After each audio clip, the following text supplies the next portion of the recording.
Hello, everyone. I want to introduce my guest today, who is Gretchen Burns Bergman. Gretchen, so nice to have you with us today. Thank you. It's nice to be talking to you this morning.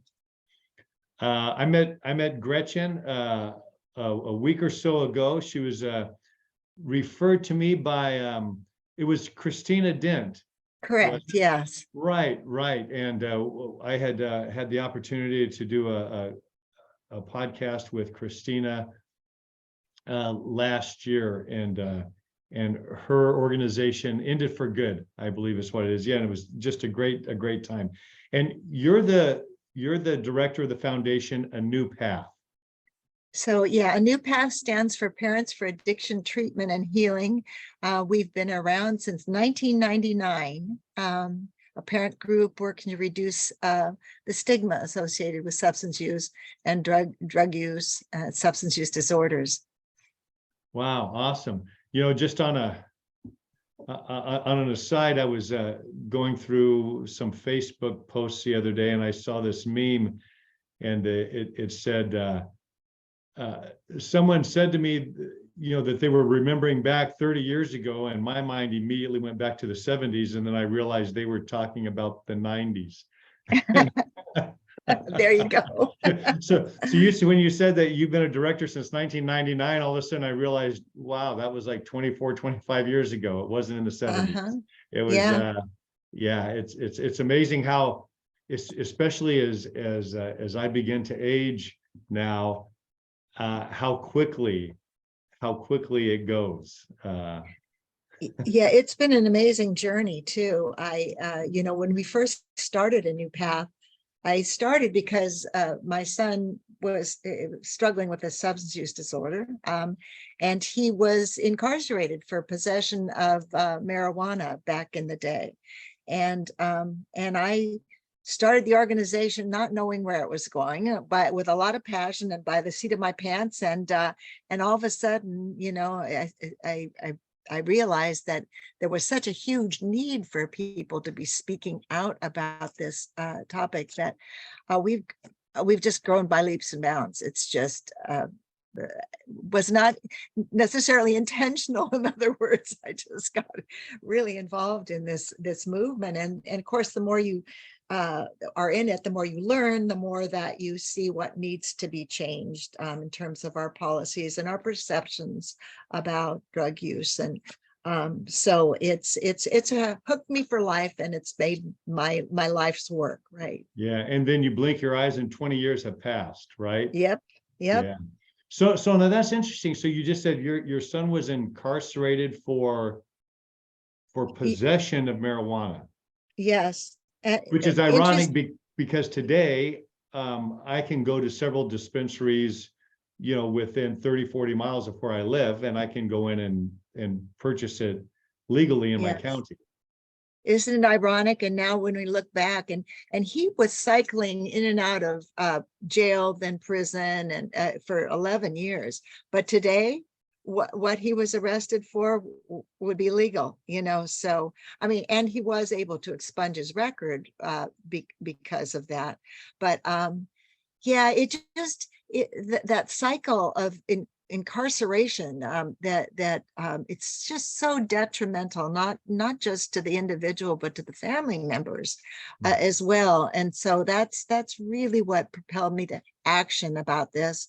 Got together with a couple of other parents whose children were also struggling with substance use disorders, and also struggling with a criminal justice approach to it. And then I became state chair of Proposition 36 back in the day, which passed in California in 2000, mandating treatment instead of incarceration, which is what we were advocating for, and therapeutic rather than punitive drug policies.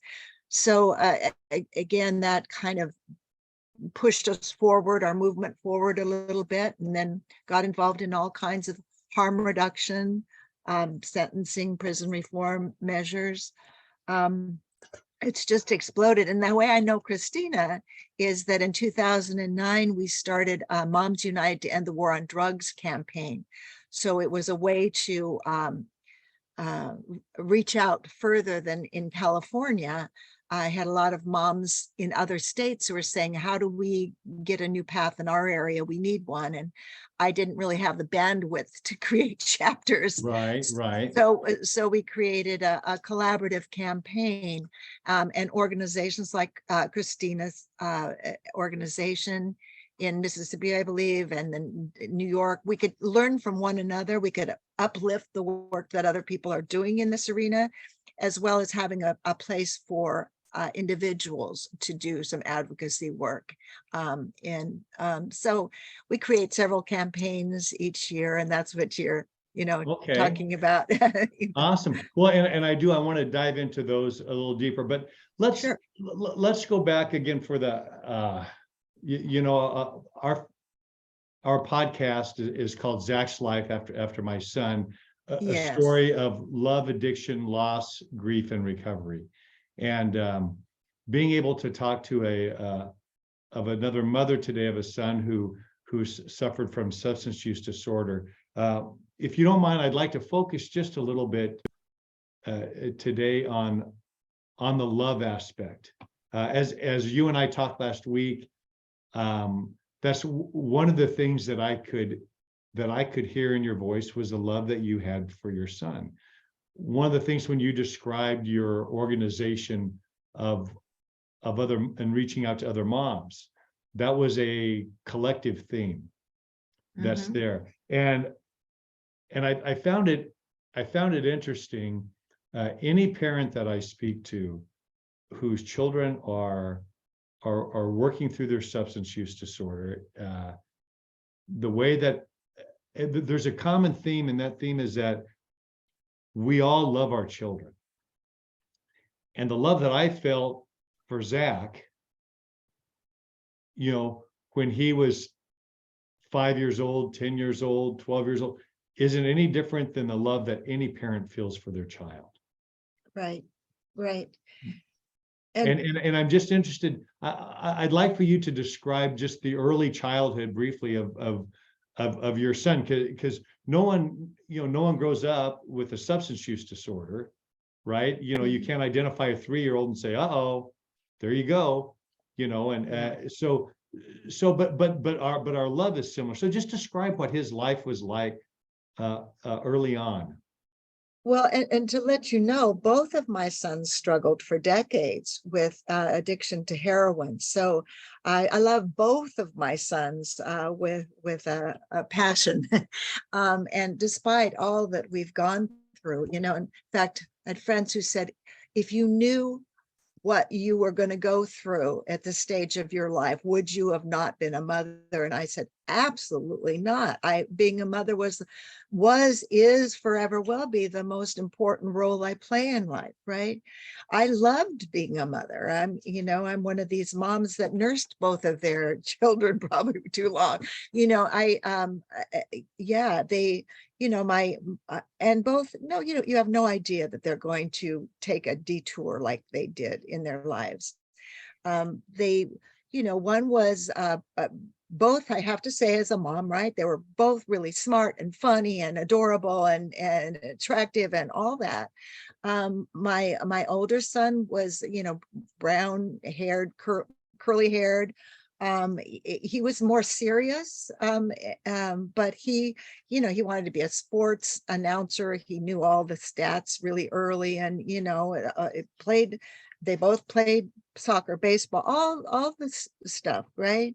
Music lessons, swim. I taught swim in my backyard. They learned to swim when they were taking their own breaths at a year old and swimming. So their childhood was full of all of the normal, if you will, things. It was an intact home in a nice neighborhood, but nonetheless, my younger son, freckle-faced blonde, looked like mom. He was more of an imp. He's a kind of kid that was a risk taker, would be diving off the roof into the swimming pool, and things like that. But they both, started using drugs in their early teens, and they both ended up having pretty severe addiction issues. And with having addiction issues means that you also get involved in the criminal justice system, which is, as you know, I've learned, has been so detrimental to our families, to our communities, to the individuals, certainly themselves. My younger, Gretchen, yeah, let's pause there for a minute. So up until their early adolescence, just a normal Yep. childhood for both, and Yeah. then some experimentation then turned into more recurring use, right? Yes. Now were you aware immediately when this extracurricular use began? Yes, my older son really changed his attitude. He became very somber and you know, had the lip curl going, you know, the Sure. authority and stuff like that.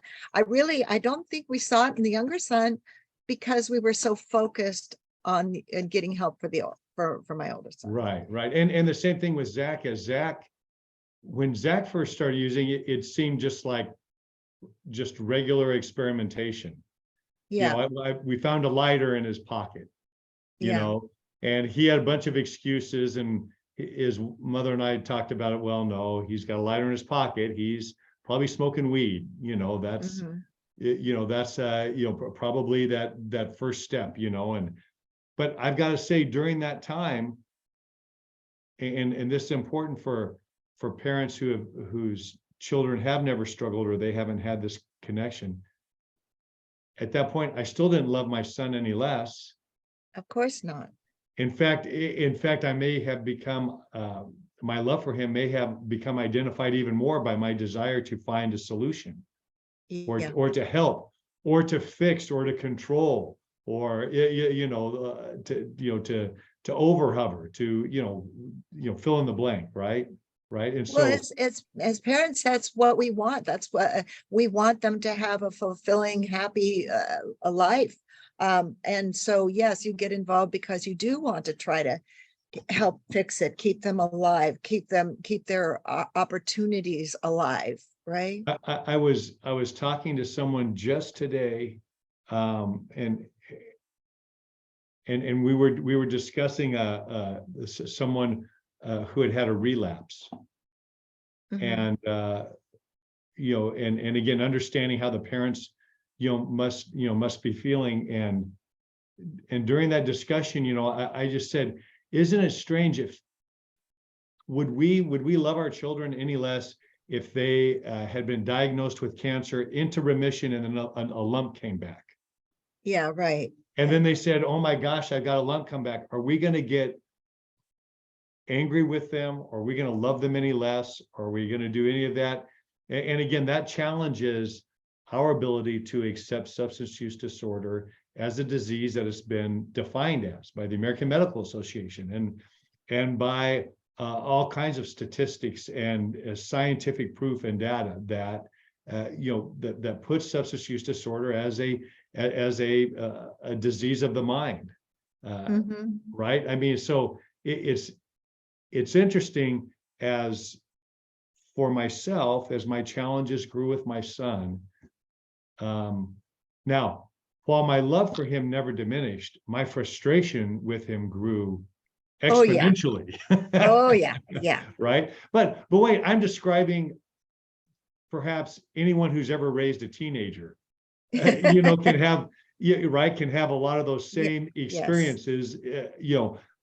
Mine just had another dimension onto that. So yeah, they're not necessarily likable in the midst of their disease, but you can still love them, yeah.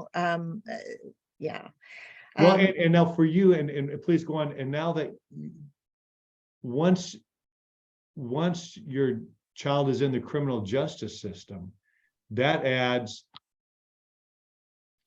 I'm guessing your love for them still doesn't change. And my son, while never arrested, he did have a DUI that happened, that he was dealing with. And again, I felt just pity for him. I felt sorrow, right, for him. Again, that now my 18-year-old son was going to have to, bear this burden for another 6, 8, or 10 years, or whatever. But again, my love did diminish. But now I can imagine, though, especially once your son was incarcerated, what the view of society around, well, they viewed well, him. it's even a double stigma. But I used to say, how dare the criminal justice system choose to label my son a criminal when I know that he's struggling with a substance use disorder, right? And one of the things at that period of time that I did was to learn as much as I possibly could about I asked everybody for advice. I listened. I was a good little girl, trying not to leave any leaf unturned in terms of my knowledge. And what I came away with is like you, if my child was a diabetic, I would have learned everything I possibly could so that I could shepherd him into getting the right, treatment, if or any disease. But because addiction is so stigmatized, it's problematic. So I felt, and I never pictured myself being an advocate like this, probably you didn't either. I was a dance instructor. I was, a swim instructor. I was a fashion show producer. But my children had this issue. And when I say children, you're talking about adolescents, and now they're, in late 40s and early 50s, but they're still my children, and I'll still fight for them for their best interests, right, throughout life. But it was trying to change the playing field for people to understand that my kid is a good kid, just like your kid. He has a different disorder, and people don't. What people hate what they fear, and they fear what they don't understand, right? So the mission is to try to bring people in so that they have a better understanding, so that we stop mishandling this as a criminal justice issue and handle it as a public health issue. And that all of us, teachers, parents, even criminal justice, should all be part of the solution when you're talking about, the idea is it takes a community, right? To uplift a youngster, right? So that was the goal in what I've been doing, is to create better understanding so that we can change and have more therapeutic and restorative policies. So tell us about the inception of A New Path. I know that when I Googled some information about you, I saw a 2012 YouTube where you were being interviewed, and you discussed a program that you were doing around the holidays, around Thanksgiving, I believe, which I found fast. So talk about some of those things that you've done, and the kind of awareness that you wanted to drive with that, and where you want to go.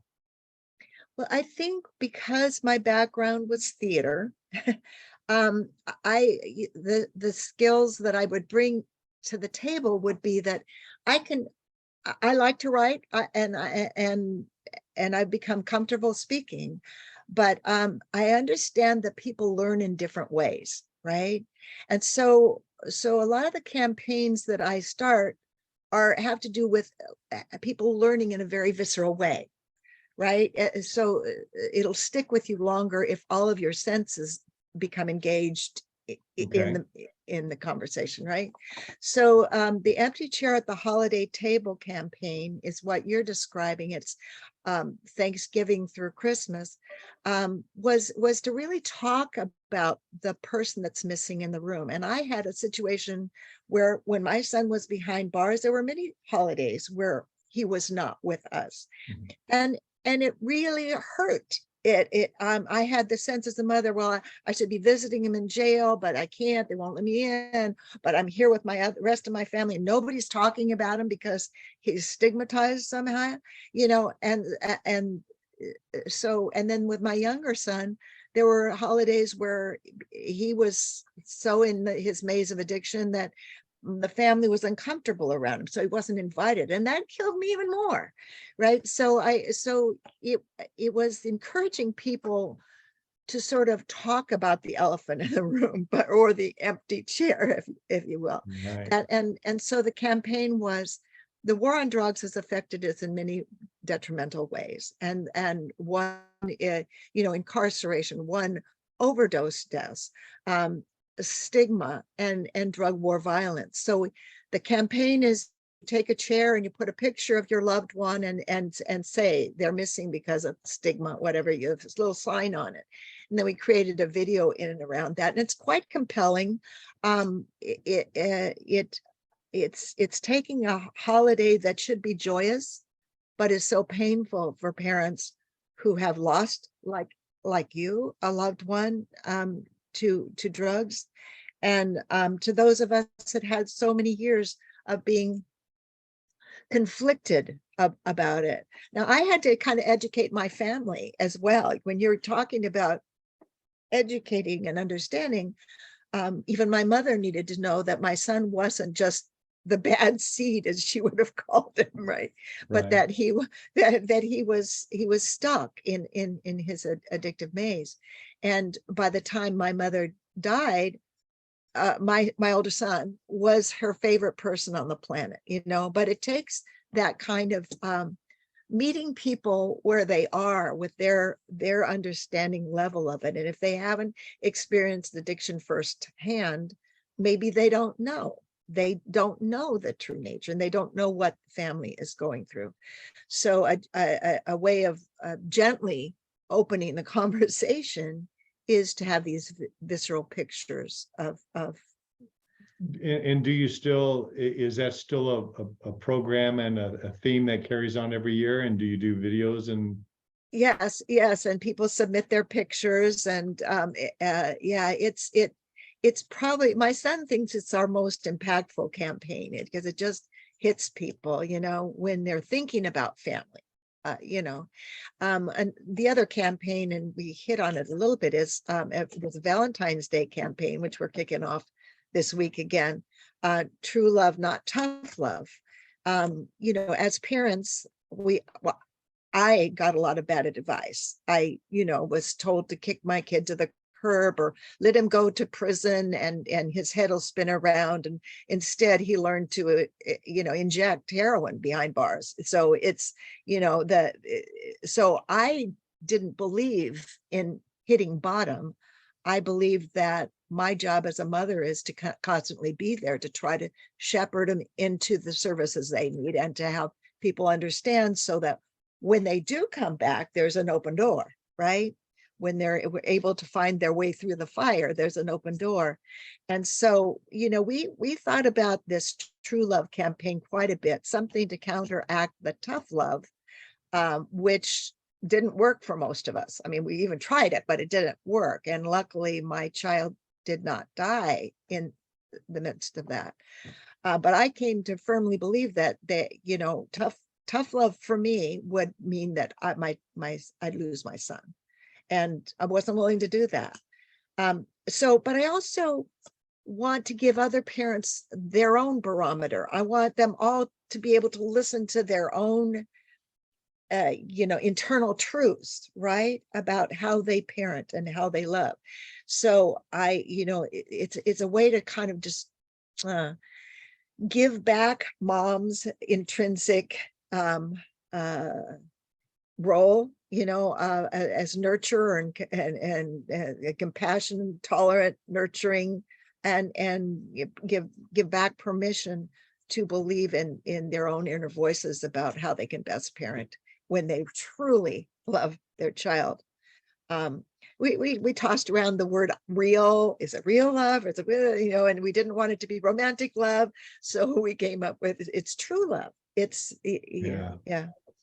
I like that, and Gretchen, I felt like, because I participated a lot in a tough love style group, and the kind of support that I got there was very real, and it was so important for my wife and I during Mhm. you know, while my son was in treatment. I'm such a rule follower that I took what I heard, and as I defined it, I followed it to, you know, to a T, to the point where the last 9 months of my son's life, those last months, I had little contact with him. And while I would still tell him I loved him, I think my actions spoke differently to him. Yeah. Yeah. You know, because we didn't allow him back in our house. And I would be very stern and forceful in the boundaries that I set, even as much of boundaries about how much time he could spend with his new puppy, and with the money that he had and the car that he had, and I controlled all of that. And again, for his own good, right? I mean, as a parent, you just do the best that you can. Yes. Yes. And I often say, had that turned him around, had that been a bottom for him, you know, losing his car, not being able to come home, I would probably be singing the praises of that right now. Yeah. Right. Yeah. But unfortunately, too often times for young adults or teens, a bottom in the opioid crisis means death. Right. It's not losing a job. It's not feeling the humiliation of being homeless. It's just dying. And Right. Yeah. so while I would never, while I would speak that, and I still believe that codependency is such an issue, boundaries are so important, enabling needs to be discussed, but all of that in an educational format where someone can find, again, what level they're comfortable with. And at some point, I'm not saying that place would never come where the boundaries would be, look, as long as you're doing this, you can't be, you know, you can't be here disrupting our home. I mean, I'm not saying that would never happen, but I do, and that's why I'm such a strong proponent of harm reduction now. I believe that there needs to be a continuum Yes. of that loving care, like there is with every disease. And I think as long as we're focused on true love, I mean, I love that. I love the way that sounds, and I love the way that feels. I don't know that would have had a difference for my son. I know it would have a difference for me right now. Yeah. Right. Yeah. And I would almost say that anyone who's lost a child, and especially if that happened while they were towing an arbitrary line that they had been coached to do, is feeling just as terrible as they could possibly feel. Yeah. Right? Now people that I've also heard of loving your children to death, where you give them everything and you make it possible for them to continue their addiction. And that's the fine line. And that's where I think the education needs to come into play.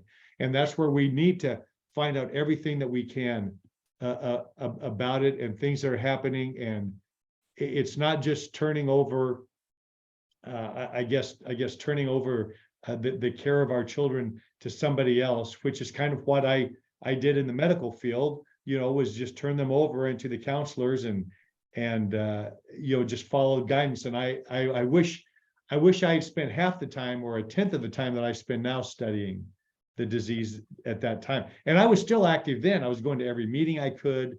I was doing everything that I possibly knew. I just didn't have the education that I needed. And frankly, Gretchen, that's why these discussions that we're having now, and I always tell people, I'm not saying that I'm 100% right, but I'm saying I know that I have studied a lot more than most people. And so let me share with you some of the things that I'm learning. Let me share with you what the discussion is, you know, that's out there, and then talk about it. And then the more we talk about it, the more that we educate ourselves, then I think the better decisions that we can make, the better peers will be to our friends, the better friends will be, the better parents, the better children that we can be to our family, the more that we know, and be better prepared to help someone else who happens to find themselves. Well, you know, and part of this true love, not tough love, is a respect for the individual and their child. Their relationship is not like my relationship with my children. It's not like your relationship. It's but it's sort of giving the parents back some degree of empowerment about it. And I always say, you know, you have to take care of yourself as a parent. You can't go down the rabbit hole with your child, and you can't lose your own mental and physical oftentimes well-being because of this, because then you're no good to anybody.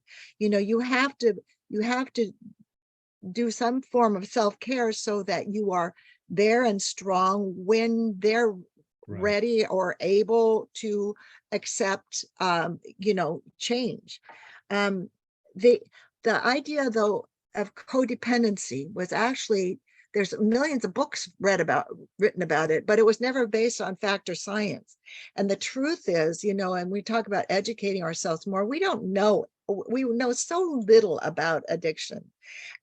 Doctors, my husband's a psychiatrist, and he specialized in addiction. We kept learning together. This is my second husband, not the father of my two sons, but interesting that he too was in this field, and admits that doctors got way too little education about addiction. It was just one of those short little courses that you had to take. And so we still have so far to go in this field. But I think there was this trend of, okay, if the doctor tells you to do this, that's going to save your kid's life, you do it, instead of being engaged as a family member and learning together through this process. And my younger son was in 19 different treatment. He reminded me that it was that many. I know there were some that he walked in the front door and out the back door, so maybe they don't count, but I never gave up. I mean, I never said this treatment's better than that one, hard or medication assisted or whatever. I just looked at it like a piece of the puzzle. He's getting a little bit of time where his head's clear to make a decision. He's learning a little bit of over here. And so, people said, aren't you sad that you wasted all that money? And I said, I can't imagine anything better to spend it on. He's alive. I don't know which, but yes. And now he's thriving. And we have this conversation. Both of my sons are drug and alcohol counselors now. And we have this discussion about the parental, because, my son laughs. He says, I get kicked out of a treatment facility the last time, and they're saying, you're just going to run, aren't you? And he was at this point ready to run and just do drugs to death, and that would be it. He felt like he just couldn't get it. And he says, and there's my mom. She picks me up. He says, Hippa, what's wrong with this picture? How did she know that I was getting kicked out that day? And she shows up. And he was angry at me. He was, but I said, please get in the car. And he'll say, well, that was the first right turn I'd taken in a long time, agreeing to get in the car. And then, but he was railing at me like, how, whatever. And I said, will you just give me an hour? Come to my office. We've got a lot of resources. I will leave you alone. I will leave you alone for an hour, but just give me an hour to calm down and think and look and see if there might be a resource that you could access. What he tells me that he did was he walked around the house and he saw pictures of family. And my office is, I used to live here. Now I don't, but I still have the pictures of the family in the hall. So he says, I realized I'd lost, over a decade with my family, and family, if I believe myself, is the most important thing in life. So I'll try it one more time. And he chose a spot that was in the boonies, and I could never get him to go isolate like that. And so he chose the toughest one. But if I hadn't been there to pick him up and just let him go, I would have lost him. Now I might have lost him anyway, but yeah. No, I get it. Well, I love that. I love the whole thought of that. Now, and again, just so we can tie into this, is there a specific website for the True Love, Not Tough Love campaign that people could? Yes, thank you. It's momsunited.net. Momsunited.net. Yes, yes. And you can also find these things on our organizational website, anewpath.org, anewpath.org. But the campaigns are on the mom's site. And yeah, we've got a little meme for it. And we've got the if you'll allow me, the True Love, Not Tough Love campaign is that moms are vowing to promote maternalistic values and nurturing, compassionate approaches, to debunk the myth of codependency, to endorse many pathways to treatment and recovery. There's so much stigma in that area. End prohibitionist policies that criminalize our children. Support community-based harm reduction services, expose the intersection of systemic racism in the war on drugs, and demand tolerance, equity, and inclusion. So that, and this campaign, I think we're in our 7th year of this one, and the empty chair campaign 10 years. We've done that for 10 years. Wow, those are incredible goals that are set out Yes. there. Yeah. Yeah, it's, if moms rule the world, what would we want? That's right.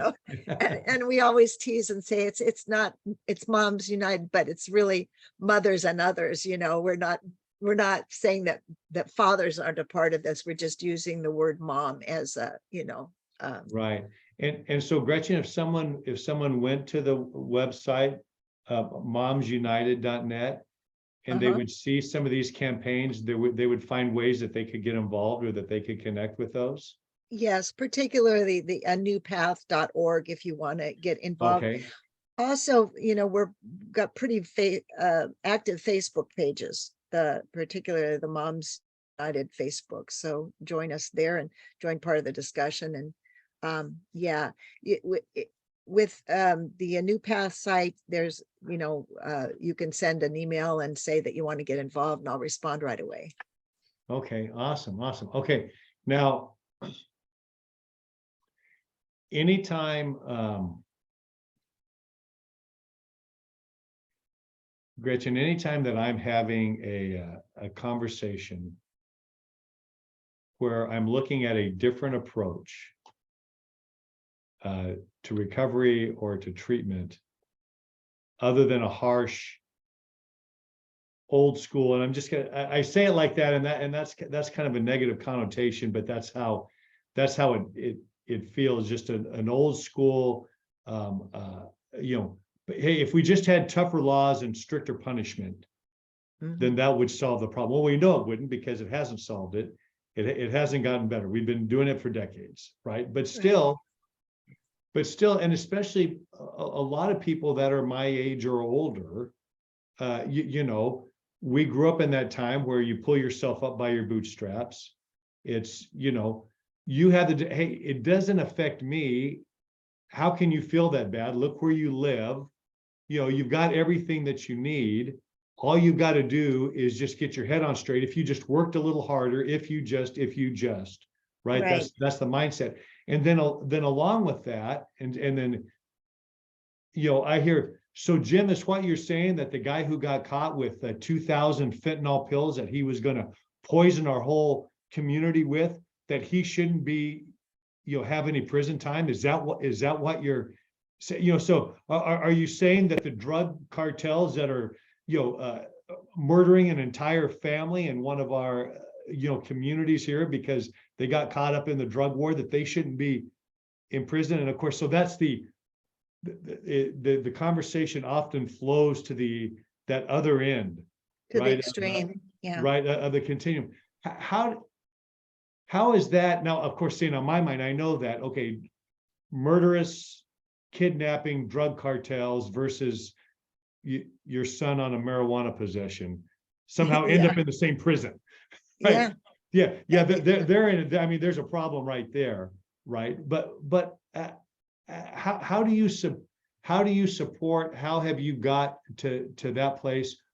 What would you say to parents? And again, if those parents knew your son at who he is, they would see what a loving, committed man he is to the service that he's doing now. But we still get angry. we still get angry at what drugs are doing to our society. We still get angry at the crimes that they're causing. We still get angry at, at this part that we can't control. How do you balance that with your movement? Yeah, and that's a really thorny one, Jim, you know, because so many parents or families are losing loved ones to the opioid overdose crisis, and particularly now with fentanyl. And so there's been a real kind of return in thinking to drug war policies, which we know, as you said, have not worked, have never worked. Trillions of dollars, and the drugs are still here and in great supply and all that kind of stuff. So that's about retribution. We keep wanting punishment and retribution, which doesn't work. You might think it's going to feel better to incarcerate your way out of this, and to punish people who are oftentimes doing bad things, but it doesn't really work that way. It doesn't bring your child back. And we know, like my sons in their active addiction, on any given day, they could have been the seller or the buyer. They use together, you get a certain supply, you share, and things like this. And so I'm appalled, because if my son died of an overdose, I would not want to arrest his best friend, or in often situations, it's the girlfriend they want to arrest, or vice versa. Because then two families suffer, whole communities are suffering, and it doesn't solve the issue.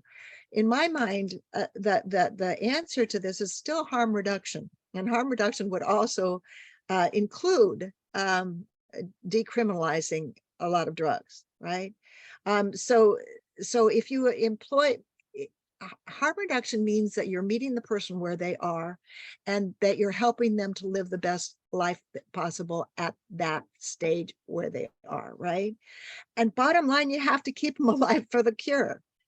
So if abstinence is the only goal, then we're going to lose a lot of people who might do very well on medication assisted treatment and recovery, right? So I think if we can get rid of the judgment and stigma and prejudice, and look at the situation, most of these deaths, most of the use is happening with kids using together, or young people using together. It's even happening with adults who get their meds mixed up because they're on pain meds and that kind of thing. So I just think we need to take a step back, and I'm going to share with you something. My sister lost her son when he was 17 years old in a ski accident. Everybody said, sue the mountain, you can have money. And she's like, what the hell is that going to do for me? He was skiing, a sport he loved. It was a freak accident. I don't want that kind of money. And instead she put a plaque on the mountain, with his poetry on it, so that he would be remembered in a way that feels good. And the family goes and skis there and sees Eric's poem on the mountainside. And so I think getting people to understand that the eye for an eye and tooth for a tooth mentality doesn't really work, and nobody's happy. It doesn't solve anything. It just it makes more families suffer. So that's why I really believe in harm reduction. And I have one son whose recovery is based on absolute abstinence, but he understands that it's not just about him. This one works. He tried everything else, and this one worked for him this time, right? But that everybody needs to choose the path that will work for them, so that they can live their best life. And then maybe if they want to change that down the road, they decide, hey, I'm tired of smoking pot to keep my, and now I'm gonna take the next step, which is basically what my older son did. He didn't quit everything. He quit one at a time, Right. Yeah. Well, and I mean, Boy, that's how we treat a lot of other diseases. Right. Yeah. Right. I mean, that's how that's part of that process. And the more data that's written, the more journal articles that are produced, the more longitudinal studies that show that as a viable means. And again, because the pure abstinence program, again, while it's effective for some, it had a very, very low success rate overall. Right. In terms of relapse. And so again, I mean, I see that as the final goal. Yes, we would all be better off, if that was the way, but if that's not feasible, and it doesn't appear to be after decades and decades of attempting it that way, then let's find, like you say, let's find some way to keep people alive and until they can make the best decision for their life. Right. Yeah, I love that. Gretchen, is there anything else in kind of wrapping up that you'd like to leave people with about your organizations, or about what's coming up next, or how people could, if they've never heard of this, how they can start one of these or contact you for something like this just in their own areas? Yeah, and I'm gonna give you my direct email, because I would love to hear from people who want to get involved in this. I just want to share that there's a lot of power in kind of taking lemons and making them into lemonade, that even for a lot of parents that we've met that are grieving, like you, Jim, that it really helps to get involved in something and make the world a better place for generations down the road. So I encourage you to get involved in any level that you want to. So my email is Gret, a new path @cox.net. And so if you're interested in being a Moms United representative, or you're interested in hearing more, or if you want to just debate me about some of these issues, reach out. But I would say, if you do agree with me about that, really needing to have people understand better that this is a public health issue, and substance use disorders, these are not bad people doing bad things, but they're people that are struggling with a disorder. Oftentimes you start by talking just with your own family members to see where they are with that. And if you're not comfortable public speaking, I was not comfortable in the beginning, just time on the road made me comfortable speaking, but do whatever you can to start the conversation when you see that people are distancing themselves from people who are struggling with a substance use disorder, and instead start the conversation so that they can better understand it and embrace that person with love. That's awesome. And Gretchen, something that you pointed out and that I want to connect with is, it's not important that I agree with everything that you're saying. This isn't an either or situation, or that's how I perceive it. That's how I'm accepting it today. In fact, I'm pretty sure I don't agree with everything that that you say. Most days I don't agree with everything that I believe. I want to be in that constant dynamic set of learning, right, and growing. So I always want there always to be room for that. But I appreciate your willingness for people to contact you and just have a discussion with you. And I think that's what is so important, is that we start a new discussion, and we have that discussion with our families, we have that discussion with our neighbors, and we at least start having a discussion, right? And if we did that in all aspects of our life, I mean, we can see the polarization that takes place on every news channel that you turn on every talk radio station that happens. And it's so often it's people being angry about something and then pushing that anger to be a conflict with somebody else. And now, instead of looking for solutions, all you're doing is is finding out, in my mind or your mind, what makes the other party or the other opinion incorrect or makes it wrong. Right. Yeah. And I just want to search for more solutions and for more positive ways. And some of those are going to include some of the old ways, and some may include some new ways. But again, I appreciate your openness and willingness to again share what you're doing, and then open up an opportunity for us to contact you and find out more information. So Yeah, thank you thank so you. much, Gretchen, for spending that time today. And I know I'm going to do some more research on your websites too, and sign up on your Facebook as well. Okay. Oh, good. Yes, We'd love yeah, to have you. absolutely. So for everyone today listening, and then for those who get to join us on the YouTube channel, thanks so much. As always, I say, reach out to someone today. Tell them that you love them. I'm Zach's dad. Beautiful, Jim. Thank you. Yeah. And I haven't been able to, I'm not sure.